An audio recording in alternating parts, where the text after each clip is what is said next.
Today's video will look into a scenario in which China and Russia go to war. And, well, Russia will be unexpected because this is also a very unlikely video, just like the video before, but we'll say the Ukraine war is also still happening in this scenario because, well, it is. And, well, it's something like this. We'll say, for simplicity. Might be different, might be the same. But let's say that's still going on. With China declaring war, by de facto, technically Ukraine is on their side. Technically. But realistically, they're probably not. With China launching an offensive towards not Volgorod, Vladivostok, is it?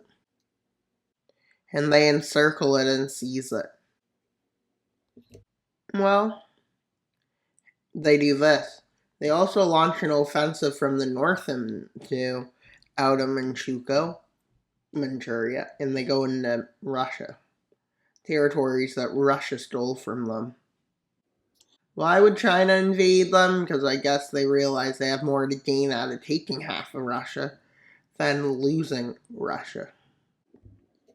With Ukraine taking the opportunity to launch an offensive, because Russia is having to move troops out. Just very humiliating for Russia. They're completely kicked out of Ukraine. Why is the fact that Ukraine is still at war with Russia important? Well, that's because Russia has another enemy to contend with. And while it's unlikely there'll be many nations joining, maybe some bordering nations of Russia will join. With Russia asking Belarus to join, which they accept. But then Poland joins to get something out of it. And the Baltics and Finland see they can gain out of attacking this Russia. Why would they attack Russia? Well, because they don't want it all to fall to China, I guess. With Belarus crumbling it after it tried to go across the Ukraine border, just like Ukraine was ready for it, and Finland launches an attack. But as that's going on, China's offensive gets stronger. As they start making moves over here, and they make a landing over here. Why would they land in this part of Siberia? That's well they did. And well, they move up to an offensive here, with most of the forces here being captured. Why did they think that was a good idea? Russia is struggling on two fronts, and unable to make counter-offensives at this point. And while China's gaining the most out of this, because they're gaining all the resource-rich areas Siberia had.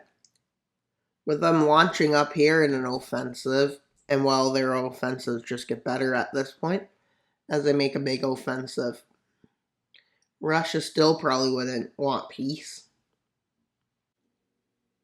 China probably continues its offensive, while the nations on the eastern front surround St. Petersburg and capture St. Petersburg. Hey, finally, I didn't call it the wrong name. With them moving in and capturing and taking Moscow. At this point, Russia sees there's no point in continuing this war, and they agree to the peace treaty. Let's see how it will go. This video wasn't that long, but that's because, well, there wasn't much time. China takes lands that they formerly had from Russia, and well, they make a puppet in the north. Well, Finland, Estonia, Latvia, Poland, and Ukraine, they all partitioned Belarus and took lands from Russia. And Poland, Lithuania has been reformed. And well, what's left of Russia is still led by the same guy. Russia, and this is, well, the Siberian puppet of China, which is being populated by China's sending people from China into this region to populate it, to bring it under their control eventually directly. And while the Russia that's left, besides the puppet, is very unstable and most likely will collapse. And well, as you can see, China took their old lands.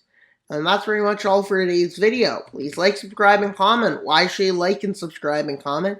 Because we're trying to get the 2,900 subscribers by September 1st. It'd be really appreciated if you subscribed. Bye, guys.